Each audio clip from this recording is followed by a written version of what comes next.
Welcome, welcome, welcome everyone to day 5 of RGV Startup Week. My name is Nathan Burkhardt. I'm the Vice President of Entrepreneurship and Innovation for the Brownsville Community Improvement Corporation. When I was growing up in the Valley, success meant leaving this area, kind of going to Austin or Houston or Dallas to kind of pursue opportunities, build your career. That's no longer the case in the Rio Grande Valley, and that's because of regionalism. We have a regional approach to education with UT-RGV. We have a regional approach to transportation with the RGV MPO. And with the two speakers up here this morning, we have a regional approach to economic development as well. So I'm going to sound a little biased, but in Brownsville, we're doing something really, really special. We're committed to building our entrepreneurship ecosystem with the eBridge Center here. And that's only made possible strictly because of our elected officials and city leaders. And it's my honor to present one of those city leaders this morning, City Manager for the City of Brownsville, Helen Ramirez.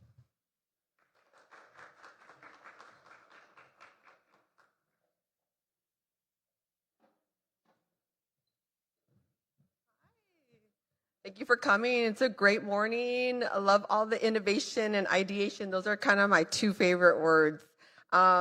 It's with great pleasure and excitement that I welcome you to the inaugural RGV Startup Week. Woohoo!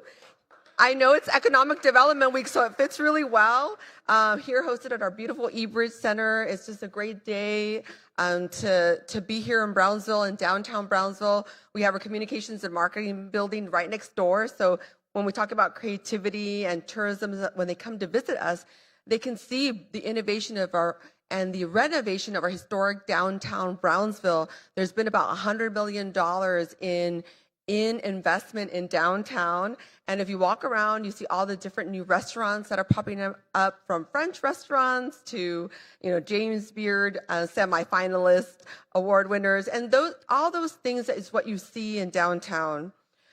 We believe in the power of entrepreneurship in the city of Brownsville to drive progress and transform lives. Our youth, when we think about our youth, we think of them being very multi-generational. And when I think of my children, I also think about how they're going to have multiple careers during their lifetime. And, the youth of today, because I'm older, is that many people have, different small businesses. So they have their career and then they'll start a small business on the side.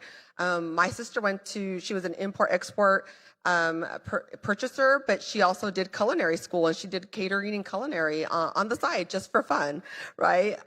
As One City, you'll hear that. You'll hear me talking about One City, and people ask, what is that? And what it is that we are a city of 1,200 employees, dedicated employees, 20 different departments, or what I call is business units. So from the airport to B Metro Transit, to planning and redevelopment, to finance department, to a landfill that's a $14 million revenue generator, but also the relationships that we have with our external partners like UTRGV, Texas Southmost College, eBridge, GPIC, BCIC. Those are really important, right? And that's how we're going to accelerate our wonderful economy. And also, I'm here to really thank Daniel Silva of the RGV Partnership and Rick Carrera of CoStep. Those are our regional partners. When we think of One City, we also think of the regionalism, one region. You might have heard that a lot, and I really think it's very appropriate, because that's the way that South Texas, and if Mayor Cowan, he might have talked about the South Texas Alliance of Cities. It's an alliance of 7 cities, including San Antonio, where you may not think traditionally as being South Texas, but that's the alliance. That's the power of partnerships and relationships, where we leverage everybody's relationships. And when we go to DC, or we go to the governor's office, or wherever we go to, that we are more powerful as one and together. So I think that's fostering in the Rio Grande Valley, that collaboration and participation between entities is really going to make us a player in Texas. We already are a player, from the LNGs, over between Rio Grande LNG and Texas LNG. We're looking at over $19 billion in investment, over 9,000 jobs. We have SpaceX here, which has over 2,100 jobs, many of which, I would say almost like 70% are local, Cameron County, Brownsville. But that's the innovation that you're seeing right here in our backyard. And it's great to see the employees go to our restaurants and really enjoy the city. So we're all, rowing in the same direction. And so I really congratulate both Daniel and Rick for being here and really helping us take the valley to the next level. Thank you.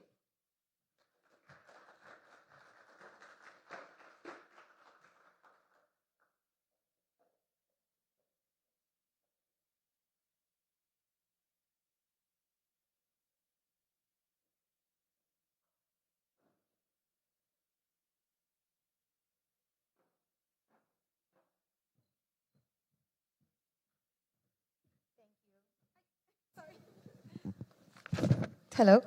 Thank you so much, Helen, for your remarks.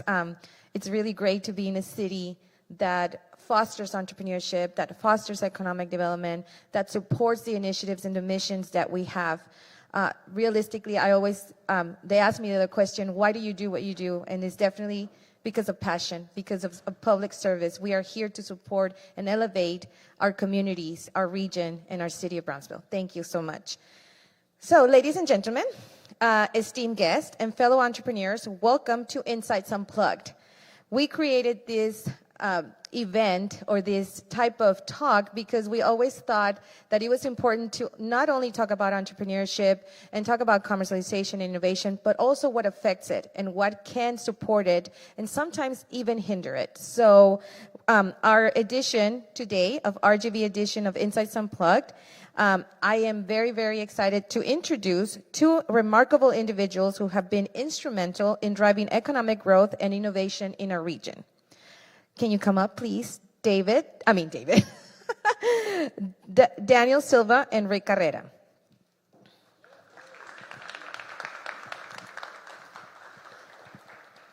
Daniel Silva is the president and CEO of the Rio Grande Valley Partnership. With a career spanning over 2 decades in the public sector, Daniel's leadership at the Mission Economic Development Corporation and now the RGV Partnership has been pivotal in fostering business retention, workforce development, and community prosperity. Rick Carrera, Director of Economic Development for COSTEP, he brings a wealth of knowledge and experience in economic development and project management with a passion for building thriving communities. His track record in implementing successful strategies will undoubtedly contribute to the advancement of our region and the mission of COSTEP. Together, Daniel and Rick exemplify the spirit of innovation and collaboration driving entrepreneurship in the Rio Grande Valley. Please join me in welcoming both of them to Insights Unplugged. So Insights Unplugged is not me asking a lot of questions, but more putting some questions out there and having a discussion between both of you and how you feel about a certain, topic or something issue in the Rio Grande Valley. So as we start, can you share some examples of successful collaborative efforts within the RGV that have demonstrated the power of regionalism? Well, I'm going to start by saying Daniel is my most common miscalled name.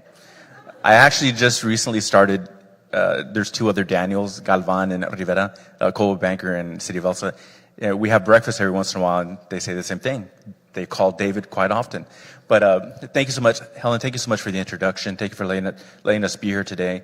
Talking about collaborations and what we've seen in the region that have helped growth, we have to start with the university. I say it time and time again, and I'm going to continue to say it. I think UTRGV has, through its iterations, UTRGV, UT Pan Am, Pan Americas, has really been focused on helping the valley, helping the region grow. And when we saw the collaboration between the 2 schools coming together to make UTRGV, I think that was the catalyst. I think it really helped kickstart the direction that we're headed in now. We've definitely seen a lot of growth. And another one I think is the MPO, the merger of the MPO and making sure that we're now going after regional dollars. We're no longer fighting for millions, and we're getting billions of dollars. And the transportation needs that we have in the valley are tremendous, and we're being able to better service that. What do you think, Rick? Good morning. I would agree, 100%. Good morning, everybody. Thank you for the warm and kind introductions, Ms. Linda. Daniel hit the nail on the head. The university, UTRGV, I was at one time employed at UTRGV. I can speak from firsthand knowledge what it was like going through the transition, going from having some other school in Brownsville. Since I worked in Edinburgh, there was another school in Brownsville that we knew of, but we kind of worked with, but didn't kind of work with. The merger came, and then it is a very cohesive unit, based on what I can see from the outside looking in, right? I'm no longer with UTRGV, obviously, but I can see the growth. Previous to my role here at COSTEP, I was at the Lower Rio Grande Valley Development Council. They are the host organization for the Regional Metropolitan Planning Organization, which Daniel referred to, the MPO.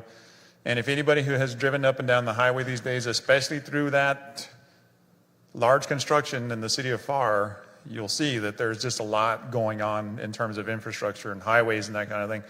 And that particular piece of construction is only a small piece, believe it or not, of what's in the works, what's being planned for infrastructure, and what's a sign of things to come further down the line. So good responses. I would have to agree 100%. I appreciate that. And to elaborate a little bit, I think what we're seeing is in this facility, just to give an example with the hub, I think I've been in economic development for 20 years, so I'm old. And when I started, I was in computer information systems undergrad, and I got it from UT Pan Am, and I could not find a job. I couldn't find one. And so I made it kind of a mission. I wanted to incorporate computers, and we started a couple of programs when I was in the city of Mission. But when we created the seed, we wanted the Center for Education and Economic Development, we wanted it to be a one-stop shop. I'm seeing that here today. And I applaud the city of Brownsville. I applaud what you all are doing here because, by bringing in resources like UTRGV and the vast amount that you can provide for businesses, it's really going to catapult this community. When we saw incubators, what you have here has all of the ingredients. You talked about a German chocolate cake a little while ago. It has all the ingredients to make it a successful community, because what you're already seeing is you're seeing people want to invest in downtown. You're seeing dollars being brought together to better restaurants. Walkability is increasing. I've been here for the candlelight orchestra concerts. They're fantastic. You need to sign up if you haven't yet. But there's a lot of opportunities that are being grown because you have resources like that here. So the university putting the hubs in and really providing resource. If you're a small business, if you want to grow, if you have an idea of starting a business, stop by one. They're almost in every city now. Kudos to the university, and they're continuing to help us grow. Yeah, I'm gonna reinforce that comment with what at COSTEP, the Council for South Texas Economic Progress. We don't really focus a lot on small business, but I'm going to tap into my previous experience. Years and years ago, many moons ago, I actually worked at the Small Business Development Center here at the University of Texas, Rio Grande Valley. My observation, and I was a guy who was fresh out of Austin. I had moved back down from Austin just a few years previous to my time at the SBDC. And my immediate observation was that the Rio Grande Valley was prime for entrepreneurship. And your ability to start a business here is so much easier than it was, say, in Austin or San Antonio or Dallas or some of the bigger cities, just because the barriers to entry were not nearly as high. I think that's still the case now. Despite all the growth that we've seen, and all I won't date myself and say how long it's been since I was at SBDC, but despite all the growth that has happened since then, the barriers to entry are still not nearly as high as you would find in other cities. So he's correct. This particular center was partially funded by EDA, the Economic Development Administration. EDA looks at the Rio Grande Valley very, very favorably right now, because EDA is their primary function obviously is economic development, right? But they want to invest their dollars where they're going to have the biggest bang for their buck, where it's going to have the biggest reach. So obviously they looked at a project like this and saw the potential, saw the ability to create the entrepreneurship, start the businesses, get them incubated, and get them moved out. So to back up your comment, the ability to get a business established down here is still very, very strong, and I think the barriers to entry are favorable. That's great, and thank you for the kudos for UTRGV. I didn't really introduce myself, and I'm on the side, so I will give them the spotlight. But my name is Linda Ufflin, and I work for University of Texas Rio Grande Valley. I'm the Director of Entrepreneurship, Innovation, and Commercialization. And you're right. I mean, EDA is looking at underserved, underrepresented communities. And, I'm very proud to say that we collaborated on a grant that we received, which is the ADA Build to Scale, in follow-up of this particular hub that we have created here at eBridge. So to continue the conversation, how do you see the Rio Grande Valley's economy evolving in the next 10 years? And what opportunities do you foresee for the region now that you have seen sort of those examples, like the MPO, like UTRGV, coming together to really bring this region as one region, one voice? For us, again, COSEP, our primary focus is targeted industrial recruitment for the region. We go out and we try to draw large companies to garner interest in the region. We do that because those are primary job creators, and those are the job creators that have the potential to keep our talent here, right? That being said, I think, and us as at COSTEP as a collective, and including some of the economic development corporations that we work with all of them if and whenever possible. We see what we think are the makings for the initial manufacturing push here in the Rio Grande Valley. We've got a really young population, statistically speaking, and if you look around the room, I'm looking around the room. I never thought I'd see the day where I'm one of the older ones in the room, but I'm actually one of the older people in the room, right? So statistically speaking, we are a very, very young population. And UTRGV, there's other institutions of higher ed that are very, very strong in terms of their job training component.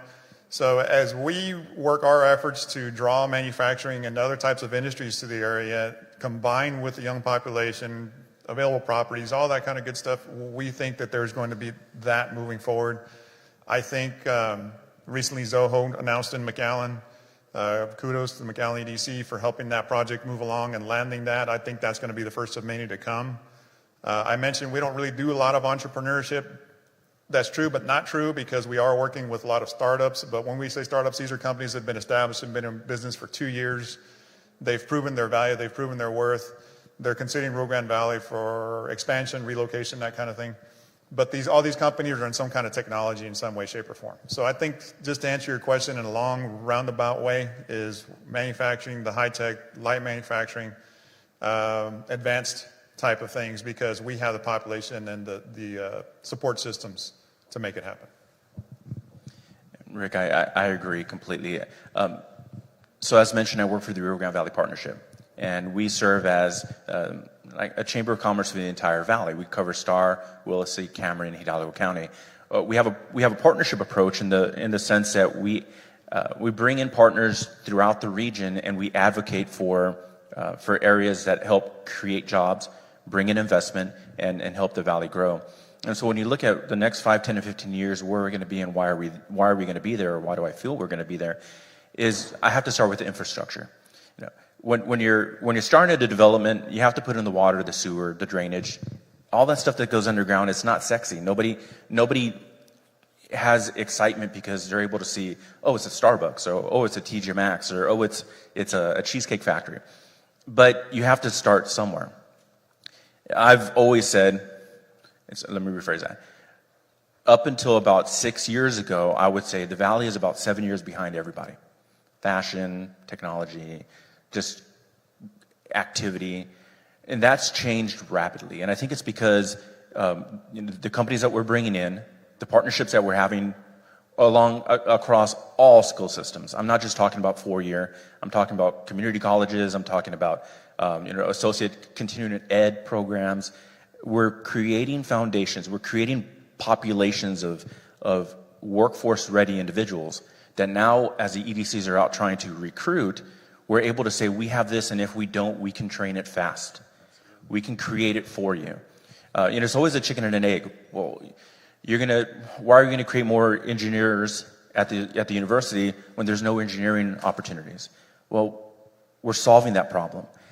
We have a lot of people graduating with a master's degree. There's not a lot of places that are looking for somebody where master's is required. It's preferred, but it's not required. But I think we're on a track that very quickly we're going to be to where you need that second level of education because you're specialized more. You're able to provide more resource to whoever's hiring you. But the foundation, the way that we're developing it, I think every EDC, when they're out trying to recruit, they're talking about our port is being dredged. We have more opportunity. We have wind and solar over in Rio Grande City. We have the beach. We have quality of life.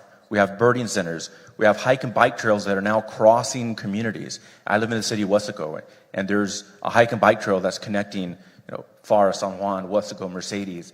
And it means that you're going to be able to get off of these crazy busy streets and you'll be able to ride your bike or walk, and it's going to provide quality of life. So we're now able to accomplish a lot of the things that we need to be able to bring people here.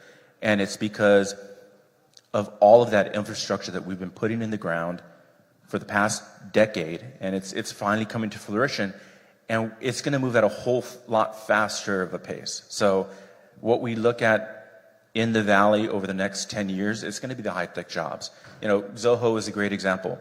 And I understand when it comes to growth, there's always growing pains. There's always areas that we're not comfortable with. When Zoho came in, I know that there was the issue about the park. And at the end of the day, we have to, and we rely on the public officials, we rely on the cities to make sure that they land plan correctly.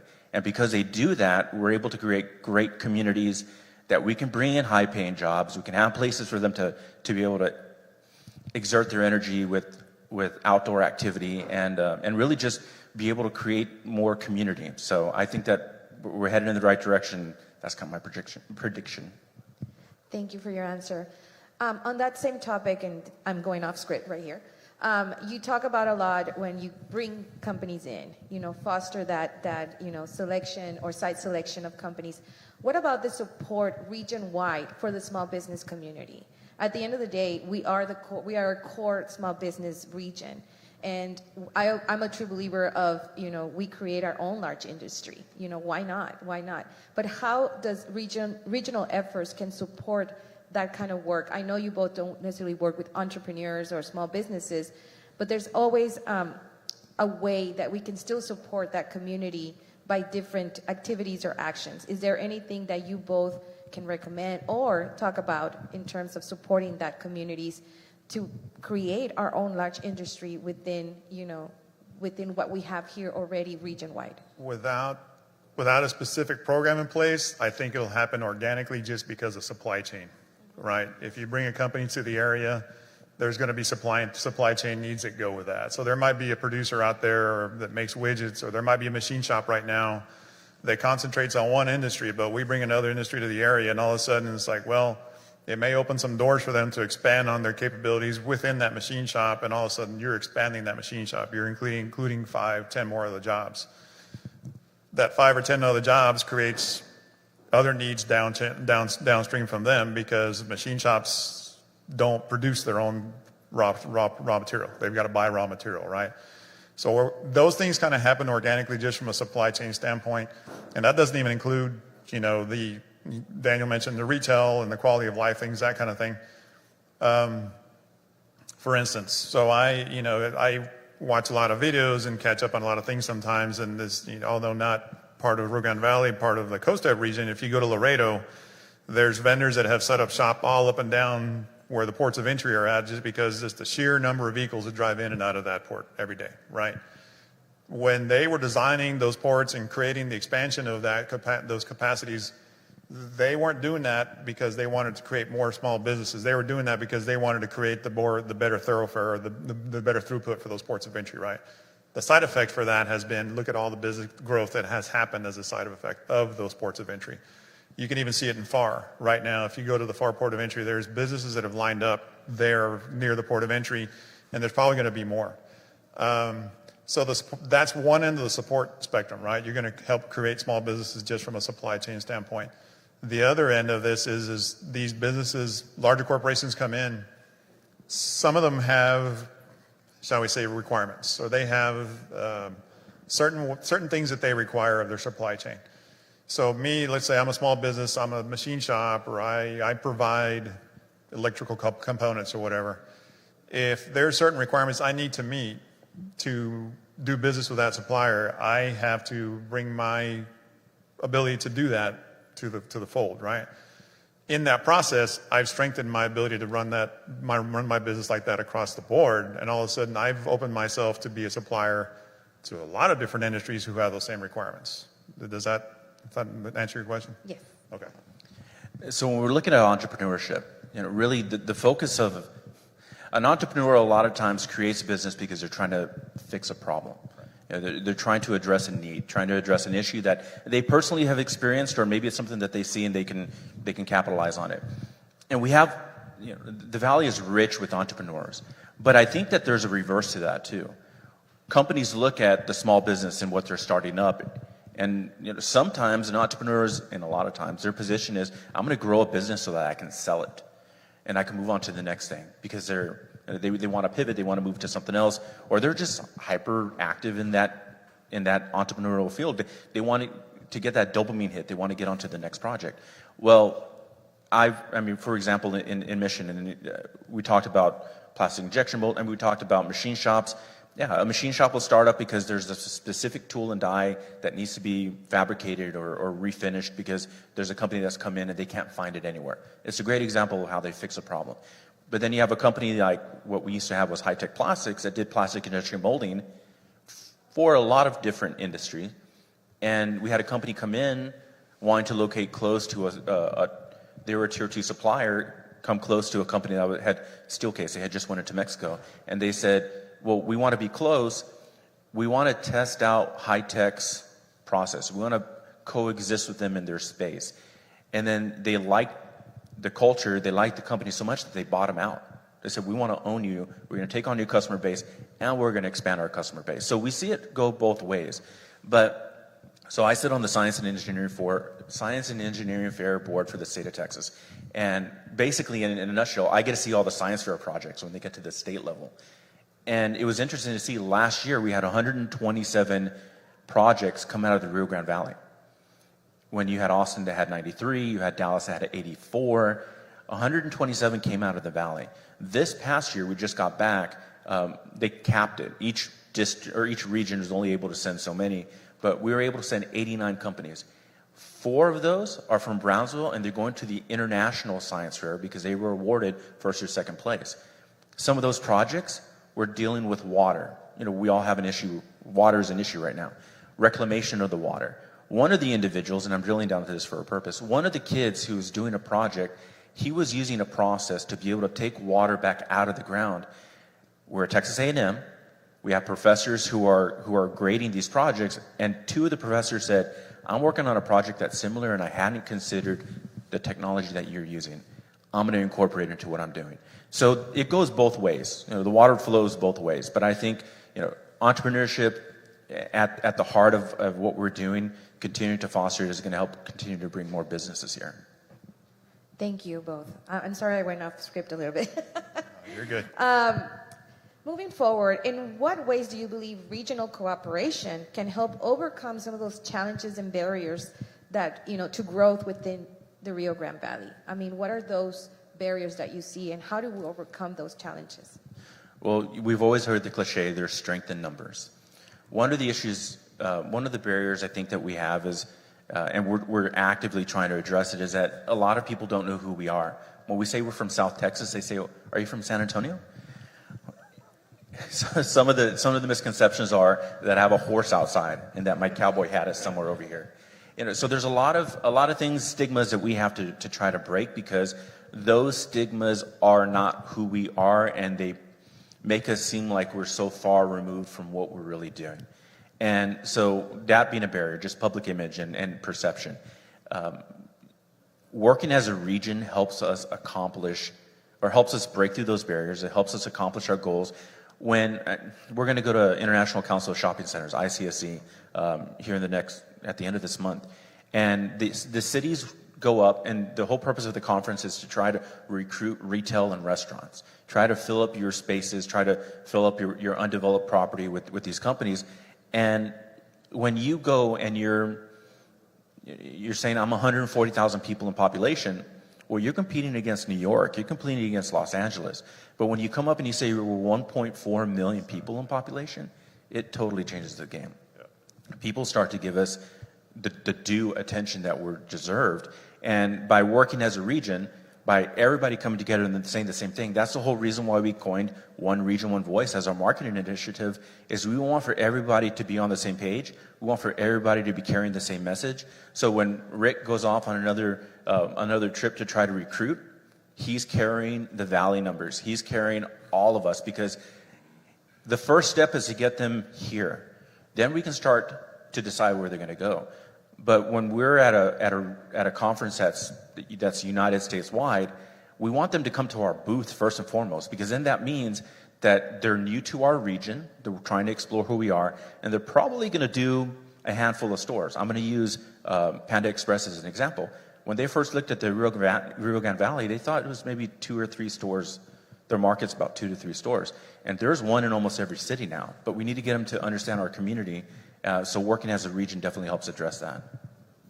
Yeah, I can speak from firsthand, even before I took on my role here at COSTEP, but it got solidified just about a month ago. I went to it was a conference full of site selectors. And for those who are not familiar with site selectors, if I'm running a large company and I know I need to expand or relocate some of my operations somewhere, it's because my business is growing, we're thriving, we need to expand. Where do I go? Excuse me. Where do we go? I don't have the time to do that legwork. I typically hire a professional consultant to undertake those duties for me. And that person is called a site selector. So I've been to a couple site selector conferences over the past few months. And Daniel's absolutely correct. That's why I was laughing. Thank God I had the mic away from him. But it was a pretty good laugh, because it was almost, you probably experienced it firsthand. And when people say, man, where are you from? I said, well, I'm from South Texas. And I said, oh, San Antonio, huh? I was like, there's 4 hours of road time between San Antonio and the Rio Grande Valley. 3.5 if you're doing pretty good, right? And a lot of people just are not aware of who we are. One of these site selector conferences, we were all in a room, as you normally do, first morning, Everybody's making introductions. I stand up, Rick Carrera, I'm with COSTEP. I'm from Deep South Texas. And I think there was like maybe 5 rows in the audience, or 5 rows of people. And I'm in the 4th row, like the troublemaker I was, always in the back of the class, right? But I'm in the 4th row. I stand up, announce who I am, where I'm from, and just at least 3/4 of the people in the 3 rows in front of me turned around and they kind of looked at me. And I think they would have recognized Zimbabwe more than they would have Rio Grande Valley. I mean, that's just reality. Some people did know who we were, but very few didn't know. So the organizer of the conference, throughout the conference, they're checking with me, what do you think? Do you like it? Whatever. I said, look, I'm here. We've established a presence. I've had meetings with umpteen number of people. I've introduced them to the concept of the Rio Grande Valley and the fact that it's not some fictitious place made up in the stories of Texas history books. It's actual alive and breathing. Real life goes on down here. We have actual commerce. You hit the nail on the head with the population numbers. We have this many we've got 1.4. You include Laredo, it's 1.7. We have the institutions of higher ed. I'm rolling out all the facts and figures. And eyes start to open up. And you can see the lights start, the wheels start churning in their head. They're just like, hey, wait a minute, there might be something to this. This is some place that I'd never heard of before, right? So acting as we go out and represent as a region, it helps tremendously. I mean, and I'm not trying to take away from when cities go on their own to these conferences or whatever, they do a really, really good job. But when you can include the numbers, like Daniel said, there's strength in numbers, it helps tremendously. And one side note, there's a reason why Edinburgh is the 12th fastest growing city in the United States now. We have an influx of individuals, and not just to the city, but because what the region offers. You go to some of the larger metros. In San Antonio, it takes you 30 minutes to get anywhere. In Houston, it takes you an hour to get to work. So when you can commute 3/4 of the entire region in a 45-minute drive, you have access to a lot. So a lot of the smaller communities are starting to realize, working regionally, we're going to take the LNG, which we talked about a little while ago. LNG is starting in Brownsville, but they're looking 100 miles out for their employee base. So we're going to have people who are living in the small communities, the growing communities, because they all are growing, and they're going to be able to go and work, bring home those better wages, and be able to invest in their community. We're starting to see more restaurants, we're starting to see more shopping. And some people say, well, it's another Taco Bell, or it's another Starbucks.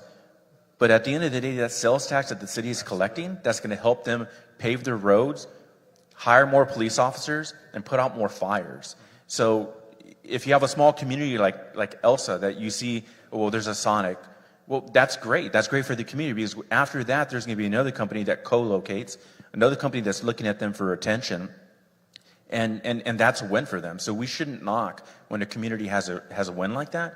Primera got a dollar store, and they were excited because that's commerce.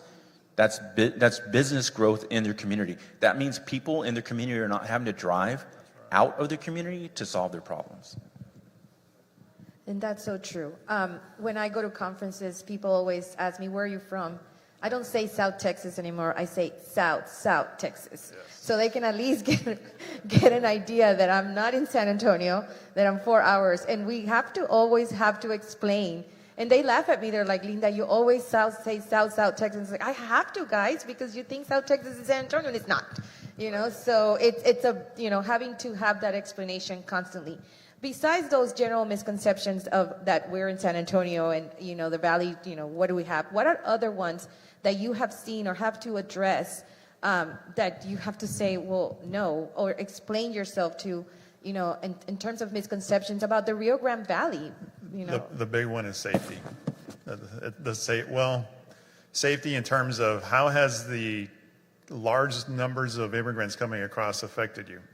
And they think that traffic is being held up. Oh my God, traffic jam because there's, thousands of people crossing the roads and that kind of thing. And I have to explain to them, guys, it's not the case, not by any stretch of the imagination. But it's just, we're fighting the narrative on that from some of the major news outlets that creating a perception of South Texas as not being a very safe place. And nothing could be further from the truth. I get up early in the mornings when I can get up early and try to go run. and I feel absolutely safe in my neighborhood.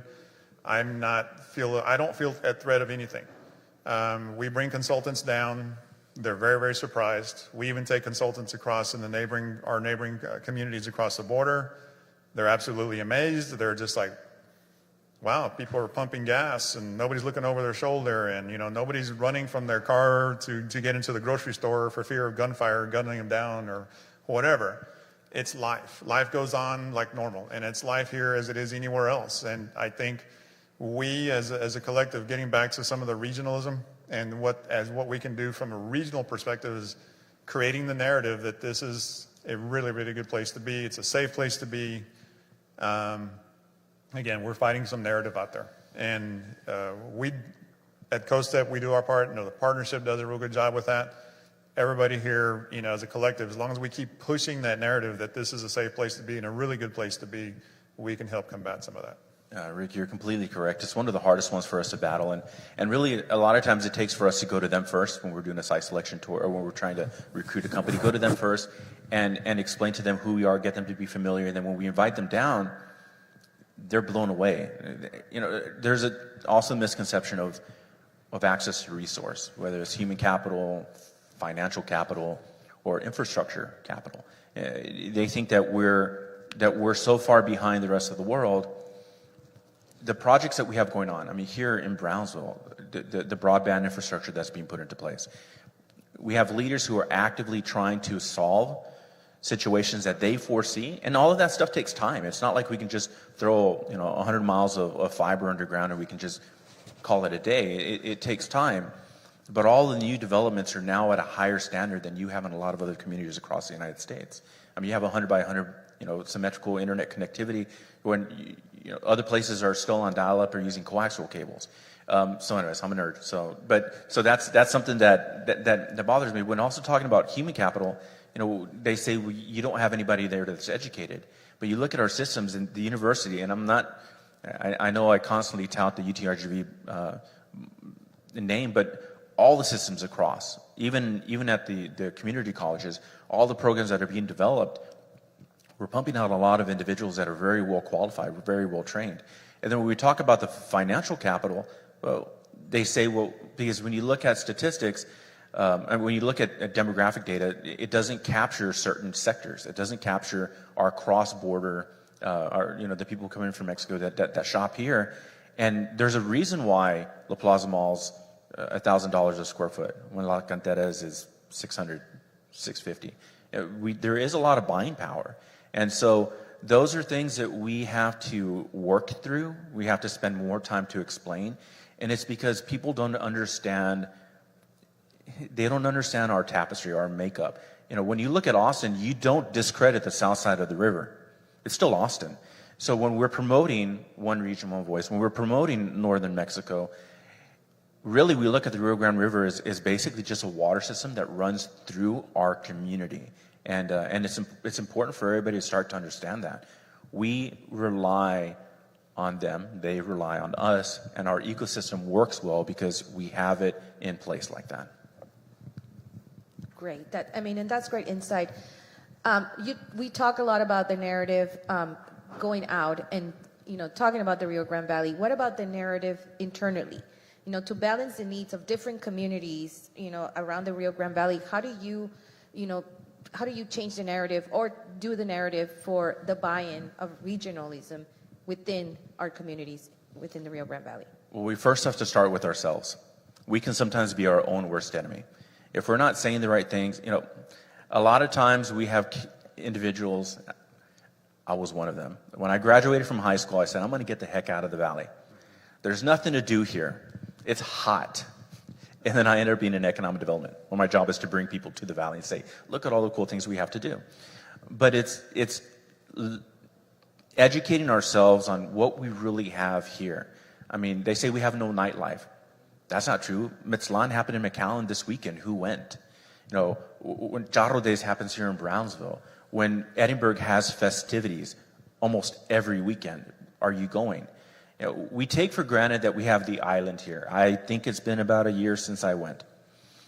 But when I look at areas like, when I go on vacation, because I'm an economic developer. I look at everything. Like when I go to Colorado, it's like, oh, look at all the outdoor stuff you can do. There's just so much to do here. I can ride a bike here too. It might be a little bit hot, but I can do it. We have access to things that, so getting back to educating ourselves first, I think is very important. What we have here, having everybody be champions of our assets, be champions of what we as a region have to offer, promote those things, actively do it ourselves, because then we can talk through passion and through experience. But yeah, I mean, I think that's very important. Really, really good points. So you mentioned ELSA, and I'm not singling out ELSA here, but I had the opportunity to present to their board of directors not too long ago, and some of those people in the room, they were just like, well, man, how do we get included in the whole regional economic development landscape? And Daniel touched on this a little while ago. It's normal when you go to bigger cities and heavily populated areas to commute 45 minutes to get to your job and that kind of thing. Once upon a time, many moons ago, I was a manufacturing engineer. Our supply chain for the place I worked at was all within an hour, right? So if you look at a small community like ELSA that's got, let's face it, they've got property around them. They've got good infrastructure. They're working on improving their infrastructure. They're like a lot of the small communities here in South Texas in that they're in a prime place to be able to support commerce, because what they perceive as we're kind of far and remote isn't that far and remote, right? It's 20 minutes, 30 minutes away from just about anything. So to answer your question, Linda, that's how I help utilize them as an attraction, because again, their perception here locally is, they were born and raised here in the Rio Grande Valley. I mean, we're all used to having, enjoying very, very short commutes. For some, that has changed a little bit over time. Maybe it'll change for a lot of us over time. The reality is the rest of the United States has been accustomed to those longer commutes for a long time. So where I'm going with that is the smaller communities aren't that far out, and they're still a good part of the regional assets here because of what they bring to the table and the affordability of living there. And it's a small town feel. You mentioned the LNG. Somebody lives in Elsa, maybe they go work at LNG, but they still get to go home to Elsa every day and in a very, very nice, quiet community. So that's all, as they say, it takes all kinds. So I like the fact that we have smaller rural communities out here that help to support the entire region because of the attributes that they bring to the picture, if that makes any sense. To add on to the regionalism beyond the local level, it's important for us to all understand as we're leaving the valley who we're representing. We're all champions of the organizations and the communities that we come from. I mean, I wore my lapel pin because I'm proud of working for the partnership, and I'm proud of everything that it stands for. When we leave the Rio Grande Valley, we are examples of where we come from. And so when EDCs are out on trade missions, when they're out at conferences, when they're out representing themselves and trying to attract for their community, I think to work on the regionalism is that we all need to start with painting the picture of what our region is, painting the picture of what we have to offer, and then by selecting a community within the region, you have access to all of that. So it's really at the base level, it's an education process that we need to go through. It's something that we need to work on, but I think that if we are out representing our region, if we're internally learning about our region, we're going to be better stewards of it. Thank you for that. It was interesting that you say that. We were at a conference in Mexico City not so long ago, and it was really nice to have in a table the Port of Brownsville and the FAR International Bridge talking like they were the best friends. And it was really nice to see how two parts of our region can collaborate and support each other, and not just the port supporting that particular bridge, but all international bridges where we have all this trade coming back and forth. So it was really nice to be able to have a conversation with two powerhouses, organizations, and ports of entry that can support each other, right, even if there's that distance between them. Right, and those are two of the stronger assets of the region, both those ports. Exactly. I mean, to be really honest with you, and Daniel touched on this a while ago, the port is a strong asset, and the region is going to be even stronger because they're going to increase the depth of it and increase the ability to take on larger traffic, larger vessels. And the FAR Bridge is, I think, doubling their capacity. Mm-hmm. So that's fantastic that those two were, and the thing at the end of the day, nobody, I mean, everybody gets along, right? We all get along with everybody. It's just, just creating that message that we all want to carry forward. How can education and workforce support these regional initiatives? I mean, you see a lot of collaborations now between community colleges across the valley. It's not just the universities collaborating with community colleges, but between each other, between the TSDC, the STCs, the TSC, which are very strong community colleges here in the region. You start to see that collaboration in supporting the workforce. How do you see that moving forward now that we are sort of ensuring a very skilled and competitive workforce in the Rio Grande Valley with the arrival, with LNG, with SpaceX, and other, larger industries that are coming, or emerging industries that are coming to play in the Rio Grande Valley? So a lot of economic development, when we meet with companies or site selectors coming down, it's not just the property that's available. The first thing they're going to ask for, what's your workforce look like? So it is a huge component, a key component in economic development. And the fact that we have all these institutions of higher education that, from what I can tell, have been very reactive and very positive and are doing whatever they can to keep everything on the positive in terms of moving forward and keeping a good workforce out there and keeping a good workforce available. Not just the four-year institutions, but also the community colleges, all those that you just named, Linda, they are very, very reactive. They are constantly thinking of new certification programs to implement, new programs to implement to get people trained up for the industries that are coming to the area. What are they consider a burgeoning industry in the area? So what I see from the institutions of higher ed is is great. I think that they're on board. I think they're doing their part to make sure that they keep a good workforce trained. We stay in touch with them quite often, frankly. And every time we do talk to them, it's always, okay, they'll ask, what do you got going on? Who's coming to town? How can we help? And that's just going off of that. I think what we're seeing right now is just the beginning. I think moving forward, I think their abilities to provide a workforce are going to get even stronger moving forward, because action begets more action, right? They start a certificate program. Perhaps it creates other opportunities to create other certificate programs that are in need. So I think it's only going to get probably more strengthened from moving forward from here on out. I think higher ed's outputs are only as good as the input and the information that they receive to create the program for the outputs.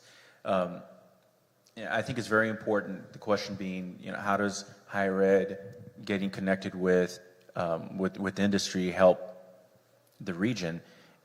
We're seeing a lot of our community colleges, a lot of our certificate programs get very specific in the program structure, very specific in the skill set that they're giving to the students, very streamlined. I mean, going back into Six Sigma and lean and lean processing, we're having that happen on the education side of it, which is fantastic, because we're trying to get individuals trained and workforce ready as quickly as possible. So when you have a company come in and they're looking for a specific skill set, and you have the community colleges or you have the four-year institutions, sit down with them and say, how can we help? I remember a time when it was so focused on the academia of it. Well, we need to create a curriculum. Well, we need to spin up all of these ancillary cohorts. That's not what they do anymore. How can we solve this problem? Can we do it in 12 weeks? Can we do it in 9 weeks? Can we do it through a 3 or 4 course certification process? And when we get them workforce ready, the companies pick them up and they give them more specialized training on the job. And I think that that's fantastic. So we need to continue to see that. We need to be in, and it's a very much like an entrepreneurial mindset. Very much like, well, if this isn't working, I can pivot. The very next course that I offer, we can modify, almost like a modular type of education process. We can modify what the input is, so that way we can get the output that we're trying to get. Thank you so much for your insights. I'm going to turn it over to our audience. I want to make sure that you all have an opportunity to ask a couple of questions. So does anybody have any questions for our two great panelists?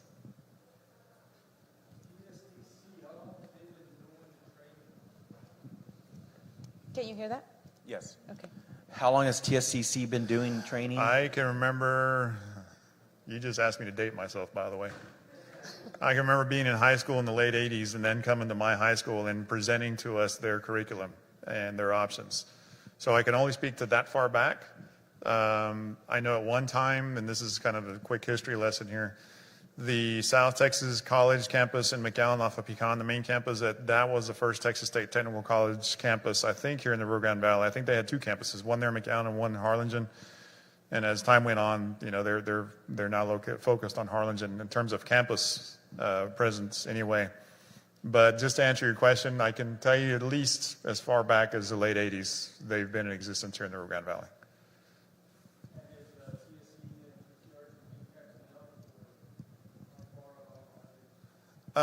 Southmost has a good workforce development program. We speak to that director quite often.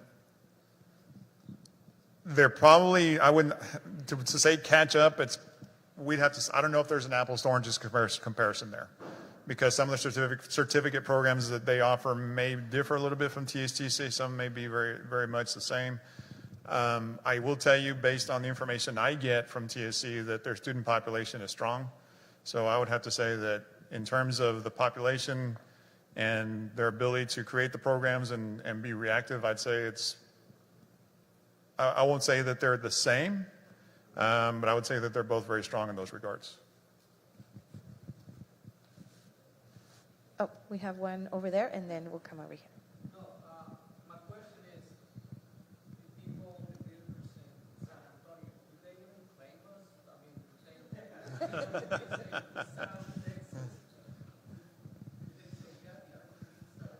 Well, I think so, and a great indicator for that is when Mayor Newberg came down to the Rio Grande Valley, and they started up the South Texas Alliance of Cities.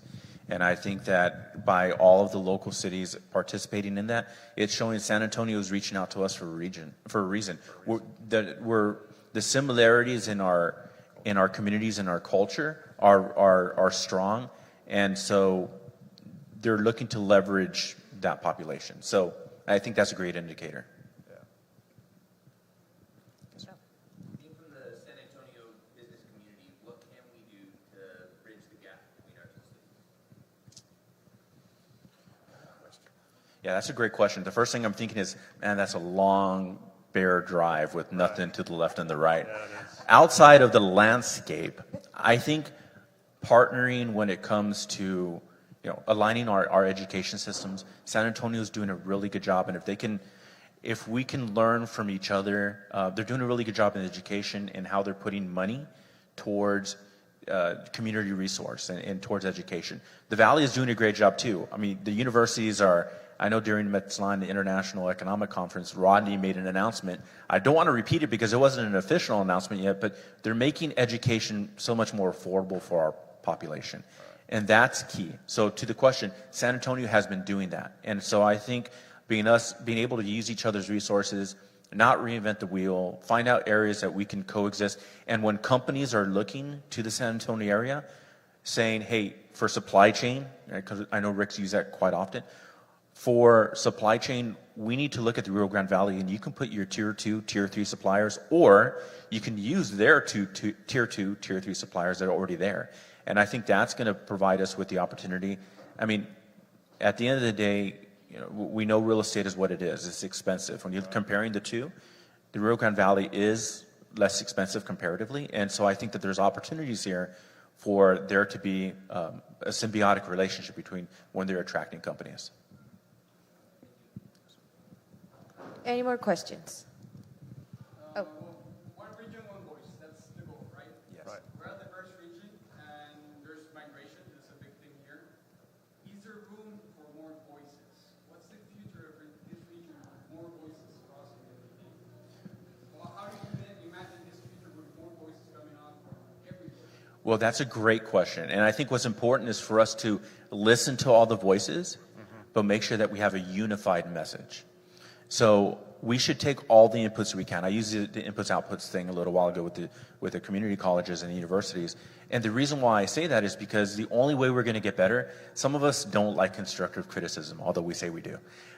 The only way that we're going to get better is if we take that criticism, or if we take those ideas and we formulate it into something that's it's going to be the best service for the region. So, we welcome input. Through the partnership, we're trying to reach into new industries. We don't have a lot of manufacturing representation. I want manufacturers. I want logistics companies. I want cross-border. We used to, back in Bill Summers' days, we used to take trips into Mexico. We used to advocate. We used to try to draw in companies. And we need to get back to that because it's important. It's a great resource. I'm not even going to say in our backyard. It's within our neighborhood, within our communities. So, yes, listening to all the voices, and great message. I think we'll have to listen to the voices more than anything. Just because even if they were coming, if it was a migration of, I don't know, thousands of people from Northeast United States, obviously the masses are going to have a voice at some point or another. And it's another input, like Daniel said.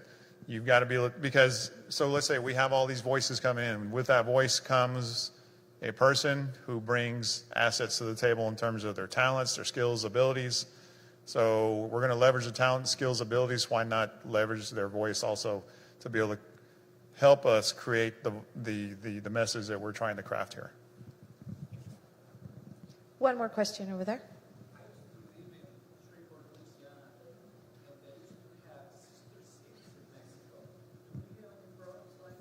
Yes, if you go all across the valley, cities have sister city operations. I know when I worked in Mission, the latest one that I went through, we had Ciudad Victoria. We had the latest one with Mazatlan, Sinaloa, and it's very important for us to do that because not only the culture exchange, but when we start looking at commerce opportunities, we had companies from Mazatlan that started to look into the region because some of them, the ones who come up, they're looking for investment opportunities. They're looking to expand their business operations. So yes, the cities have them, and I think that it's fantastic that we continue to see them added. Yeah, absolutely. He's absolutely correct. If you go to a lot of the major cities, if you go to their Chamber of Commerce or CVB Facebook pages or web pages or whatever, it's been in the news a lot lately, actually, as a matter of fact.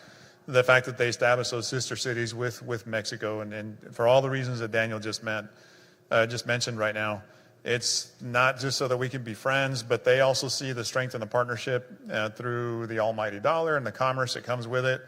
And I will tell you, just my trips into Mexico have all been positive, and I will tell you, everybody down there is ready and willing to work with us here in the state of Texas. So we're sitting in a real good spot to be able to leverage that. That's a really good question. As far as the sister cities go. And if you look at some of the conferences that they have or festivities, you'll notice that a lot of times it's based on the incorporation of those. So in Mission, when they have their international brunch, the mayor's international brunch, they bring in as many sister cities as they can for that, and it kicks off their citrus parade and all the festivities. Metzlan this past weekend, if you walked into their convention center, there was a lot of booths that are open for sister city companies. I know in Harlingen, when they have their events, I mean, we try to incorporate them so we can help improve that culture. Hi. I wanted to ask, because you mentioned Mazatlan, city of Mazatlan, what happened to the Supervia or the super highway that was supposed to connect Mazatlan, Monterrey, Reynosa, Far, and Matamoros and Brownsville? Yeah, I remember when we went down, there was a lot of talk about that. And one of the barriers is geographic. I mean, you have to, there's from Mazatlan to Mexico, to Monterrey, you have a lot of mountain range that needs to be traversed, needs to have expansion to the roads. At the time, we were looking at trying to get commerce in faster than sending it up to Laredo. And so I know that's still... It's still in the talks, it's still in the works, but for reasons probably beyond our visibility, it hasn't quite happened yet. But I know that they're still talking about it. Right. So the bridge is right, but I think there's still improvements that need to be made for the commerce, for the heavier traffic. Thank you, everybody. I want to close with your personal statement of what would you like to see personally about how do you see the Rio Grande Valley on a personal, personal opinion, to where, what's your dream? What's your vision? Give me a vision of what you would like to see for the Rio Grande Valley as you work as one region. My vision, I think we're sitting, and I think I've used this term in previously published articles and whatnot, but I do think we're sitting on the gold mine of opportunity here. This the opportunity with our young workforce. What Daniel and I have mentioned several times here is the institutions of higher ed that are being very, very reactive and somewhat proactive as well in terms of getting a workforce that's ready and able to adjust to the needs of the demands of companies coming in. I think companies are starting to look at us a lot more than they used to, perhaps. And so my vision would be is we continue our work that everybody, as Daniel mentioned, and I tend to agree with also, we all get on the same page in terms of what are we selling out there. When we go out, all of us, when we go out to conferences, we go out to engagements that are outside the state or outside the Rio Grande Valley, who are we representing and what are we selling? And if we can keep that message right and get the right kind of commerce and right kind of companies down here in the area, it'll create the strong workforce and the opportunities for better opportunities for our population moving forward. That's what I foresee happening, and that's what I would like to see happen. I'm going to start off with one MSA. My vision would be for us to have one metropolitan statistical area, because then when you start looking at statistics, the way that anybody pulls up statistics that needs the statistics, may it be a site selector or a company looking to relocate, when we combine the two together, it's going to push us up to the top. We're going to be seen just organically. We're going to move up to the top because our numbers together are so much stronger. So starting with that is the vision, the mission that I'd like for us to accomplish, and then have it trickle down to when we start to have. We've talked about brain drain. We've talked about people who have left the valley.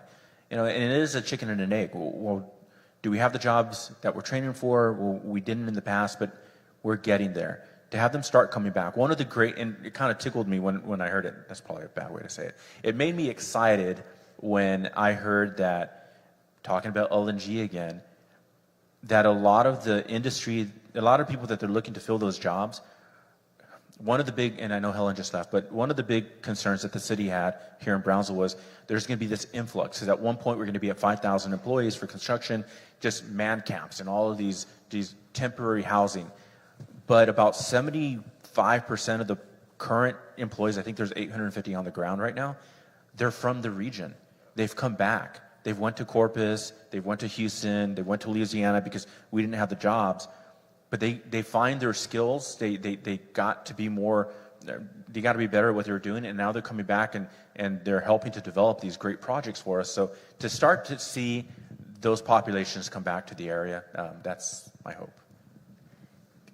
Well, that's a great insight, and those are visions that I think we all share with you, because I think we want to see a thriving economy, a thriving region across all cities and all counties here in the Rio Grande Valley. Thank you so much for both of you for your insights. Thank you for the opportunity. for having us. Happy to be here. This is what Insights Unplugged is all about. It's about conversation. It's about exchange of ideas and exchange of opinions and respect for each other. For us, being one region for the university is important because we are a regional university. We want to support all in every way that we can. So we thank you both for your insights, for your information, for your knowledge. And we're done. Thank you so much. Thank you all. Enjoy the rest of the conference. Nelson will make some announcements about our next panels. I mean, Nathan. Oh. Okay. So stay tuned. In about 20 minutes or so, we will be having our first student panel, where we talk about entrepreneurship and leadership for students. Stay tuned because we have a great panel with our URTV student organizations being up here and being able to share their vision and their dreams as they are the future of the Rio Grande Valley.